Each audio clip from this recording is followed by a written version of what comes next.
मंत्री धनंजय मुंडेंना वांद्रे न्यायालयाने घरगुती हिंसाचार प्रकरणात दोषी ठरवले। तसेच कोर्टाने धनंजय मुंडे यांना करुणा शर्मा यांना पोटगी देण्याचे आदेश दिलेत। या निकालानंतर धनंजय मुंडे आणि करुणा शर्मा यांचे पुत्र शिशू मुंडे यांनी वडील धनंजय मुंडे यांच्या समर्थनार्थ एक पोस्ट लिहिली आहे। वडील आईसोबत कठोर असले तरी आमच्यासोबत चांगलेच आहेत असं या मुलाने म्हटलंय। तर आईच आम्हा सर्वांचा छळ करते असा आरोपही करण्यात आलाय। सोशल मीडिया पोस्टमध्ये शिशू मुंडे म्हणाले, धनंजय मुंडे आमच्यासाठी कधीही हानिकारक नव्हते।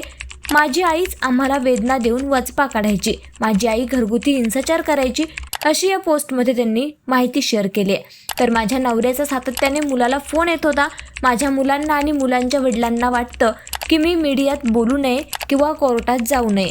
आमच्या मुलांना हे वाद नको आहेत, तुम्ही कोर्ट केस संपवून टाका असंही मुलं म्हणत असल्याचं शर्मा म्हणाल्या।